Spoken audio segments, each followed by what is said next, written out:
Okay, very good morning to you. Hope you had a fantastic weekend and lots for me to get you up to speed on, including why Rishi Sunak here looks odds-on favourite to become the new UK Prime Minister, perhaps as soon as today. So we'll delve into that a little bit more. We've also got further suspected currency interventions in Japan, with the Japanese yen seeing some extreme volatility overnight to accompany the moves that we saw at the end of last week. We've also had Chinese equities and the yuan hammered in the overnight APAC session, coming as President Xi looks to consolidate power at the 20th Annual Party Congress.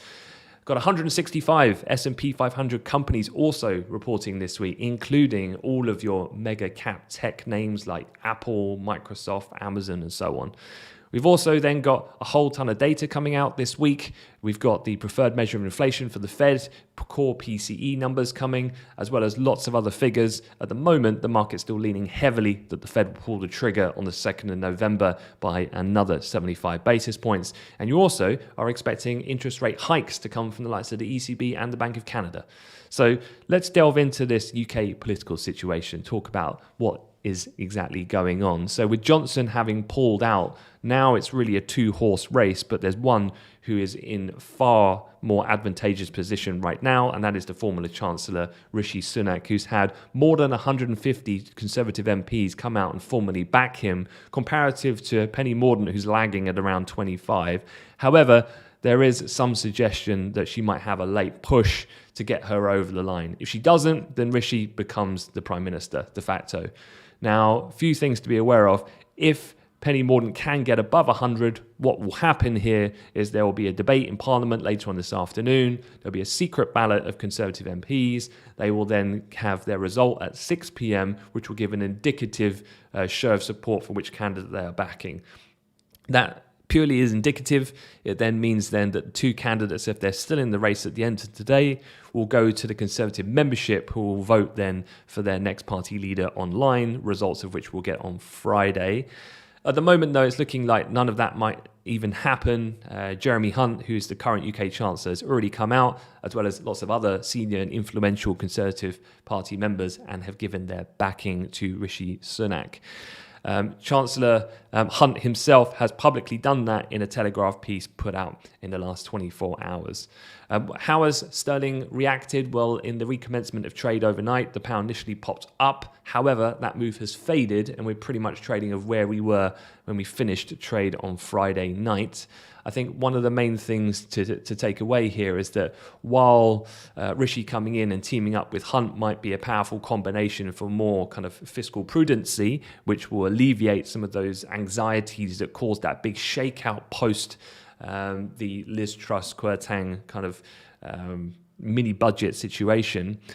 The thing is here is that most of Wall Street is still of the understanding that the UK, as you can see here from Morgan Stanley analysts, they see as a structural underperformer. So the greater economic challenges still facing the UK at the moment still put a heavy bearish bias on the future direction of sterling for the time being. All right, some other things to be aware of here. You can see some Japanese currency volatility. What has seen or seemingly been the second intervention from the Japanese authorities in just 2 sessions. According to the FT, citing traders, they said that Japan likely spent more than $30 billion last week in order to support their local currency.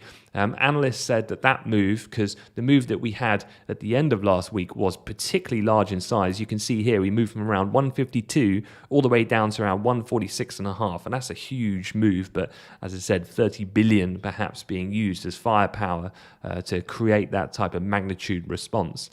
But could have been exacerbated a little bit because the move was precipitated by a report in the Wall Street Journal, and that said that the Fed were likely to debate next month on whether to approve smaller rate increases in December as global financial stress mounts because of the sharp rate hikes that they have been conducting. So weaker dollar helping further exacerbate that injection of Japanese currency strength in that move. Economists expect the central bank to keep its policy unchanged again at its 2-day meeting. We're going to have that at the end of the week in Japan. The finance minister, Suzuki, said in the overnight session to kick off this week that he will continue to monitor markets with a high sense of urgency, and he would make necessary responses as needed. I mentioned China, so Chinese markets tumbled overnight as Xi's tightening grip has alarmed investors. So what's happened here is that the Chinese yuan weakened along with the nation's equities as they reacted to the possible risks that Xi Jinping's move to stack his leadership with essentially loyalists, which what we can take away from that is that he's going to now secure a third term as head of the ruling Communist Party and consolidate his power. And that means then that things like further regulation, further state control into the ownership of companies that we've seen before through these various crackdowns, and more importantly, the stringency of the zero COVID policy approach, all of these are likely to remain. There's even been speculation that this kind of, quote, common prosperity goal that he has may even lead to property and inheritance taxes as well. So across the board, it's been seen as a negative in the overnight session for the Chinese economy. Hong Kong's Hang Seng Index did drop about 6%. In overnight trade. Technology companies were the worst affected. And you can see here the Hang Seng China Enterprises Index is now back to levels not seen since the 2008 global financial crisis levels. So things are pretty bad in China at the moment. We did see delayed Chinese data. If you remember, because of that party congress happening, they delayed some key measurements. So GDP did come out overnight. And in fact, that did actually come in for Q3 firmer than expected at 3.9%, above expectations of 3.3%. However, things like retail sales, some other data points were on the weaker side of things. I mentioned earnings, corporate earnings in the US. It's probably one of the most busiest weeks. 165 S&P companies coming out, almost half of the Dow 30 components as well. So just running you through a couple of highlights really on Tuesday, you get the likes of Coca-Cola, 3M, GM, UPS. Aftermarket then, the first of the big tech giants, Microsoft and Alphabet.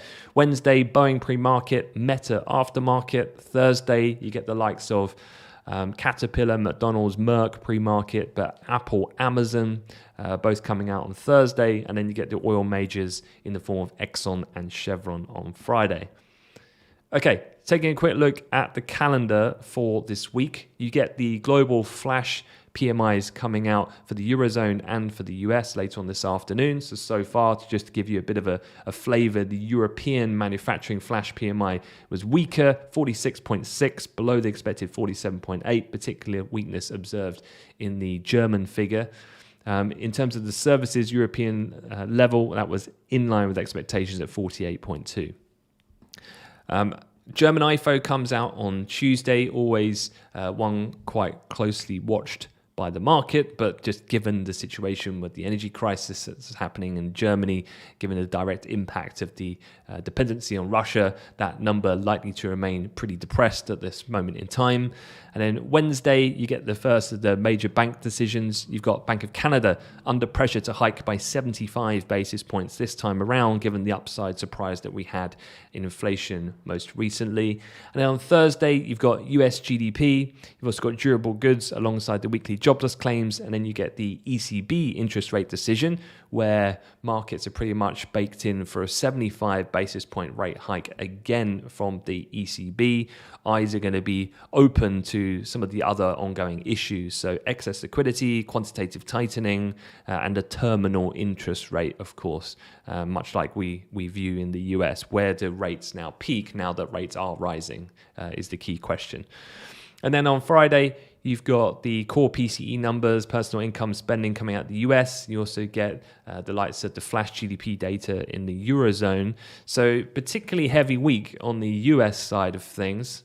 But overall, in terms of the ability to move market expectations for the 2nd of November FOMC meeting, it's probably not going to change that outlook a great deal. At the moment, as you can see here, federal funds rate are pricing in around a 91% chance that the Fed will once again pull the trigger on another 75 basis point rate hike. And with just 2 weeks to go now until the US midterms, no one's really been talking about this a great deal because the emphasis has been so focused on so many other things that have been going on, as I've just been talking about. But the midterms are not that far away, and there was a really excellent research report from our friends at ING that I've put together, and I really like it because it's just really easy to read and it covers everything in a kind of matter-of-fact way. Talks about what you need to know, but also market implications under different scenarios. So I have put that out on a LinkedIn post. I will share this link in the first comment of the videos, of the comment section on this video. So feel free to have a read. I highly recommend it. But that is it. So again, feel free to like and subscribe to the channel. I wish you a fantastic week ahead and catch you next time. Thanks very much.